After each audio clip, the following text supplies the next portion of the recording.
What is happening, y'all? Hello. Got Mel in the house, and we have got the man, the myth, the legend himself, Mr. Walt Browning, in the house with us tonight. Yes. Coming on to us live from the hills of North Carolina. Appalachian, baby. The Appalachian, that's Yeah. right. You need to get that brush beater Appalachian flag. I do. I could put it behind me, right back there, and cover Hell that. yeah.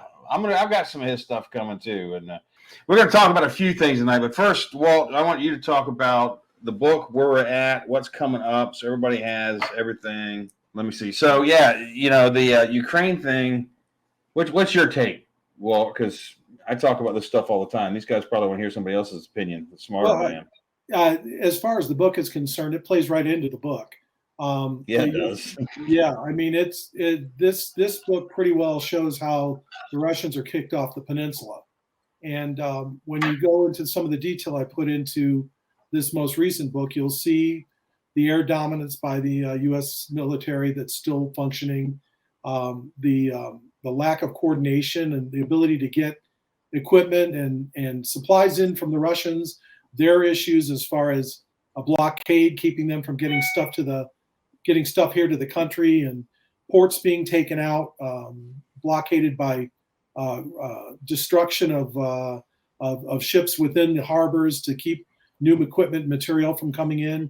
They're limited to just Cuba and Cuba's Air Force, which is antiquated.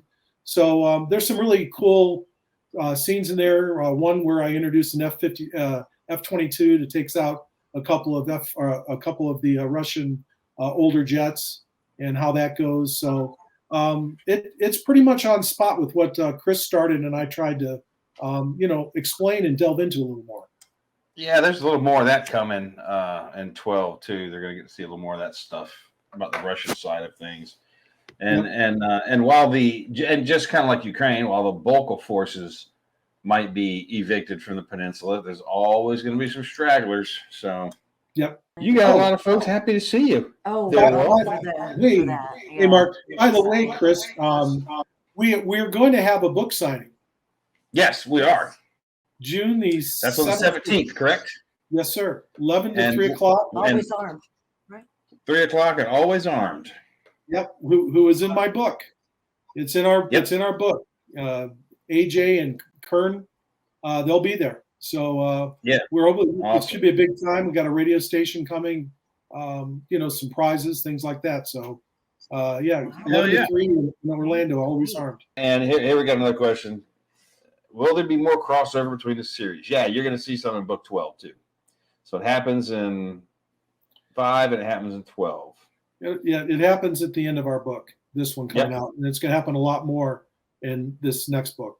Yeah, there's a few things. And in 12 it happens too. Just a quick little mention, but as you start reading 12, you'll see how and why the crossover is going to start occurring. There we go. All right, Walt, fess up. Mustache, having a beard. Oh, it's summer. It's summer.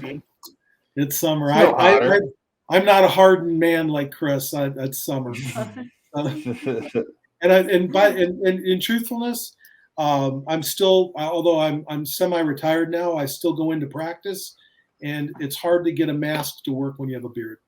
So this is true. And it's not the most sanitary thing to have. So yes, it is. Well, you're doing surgery or you're working on somebody. Well, if you're leaning over somebody's mouth, I could get it. They inhale a beard hair.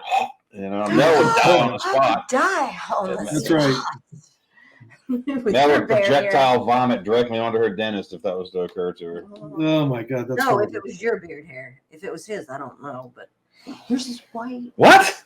I told you. Oh my God! This is an interesting one here. So, with all that's going on in the world, it's looking like Going Home and Charles Requiem are more of a how-to guide than fiction. So let's get you guys back to writing. Walt, you and Chris left us too many cliffhangers in Charles Requiem. Great books.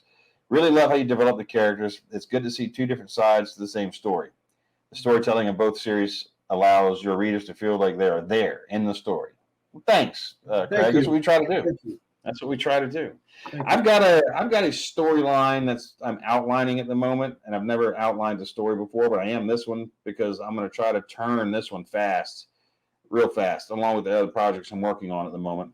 The one you told me about today. Yeah, and I want to talk to you about a book I'm thinking about. Come sit down. And let me run. I was like, yeah, do it. if you think that these books are kind of like fortune telling, you wait till you see what I'm working on now. I'm still doing 12. Don't worry, guys. I'm in process, but it's going to be interesting. I think this one might garner unwanted attention even. Yeah, you're not going to start this one until you're done with 12, right? Of course not. Oh, okay. All I can say is it was a privilege.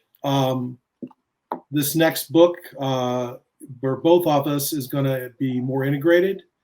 Yep. Chris and I are thinking of doing some bonus chapters in the Audible section.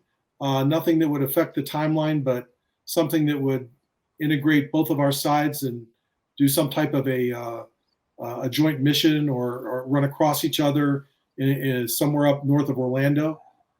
That's Audible has been very, very good to us, and we want to repay them. But again, it won't affect the course of the book. It would tend to be a side story. Long story short, it was a privilege, and I appreciate the time. Yeah. So just to clarify what Walt's saying here is, if you buy the audio version of the books, you're going to get extra material. So that won't be in the print versions of some of these. So Correct. That's something we're talking about too, because Audible is very good to us. Podium Publishing, because Walt uses Podium just like I do, and they're a fantastic company. Can't say enough nice stuff about them. They treat us well. But you really do need paperback and Audible, because someday you might not be able to listen to it. And that way, if there's nothing else and you're at the house a lot, you have a book to read. And someday you might need that print book to throw in the outhouse, because you might be tearing sheets out of it. Or make a fire, You might need to do that.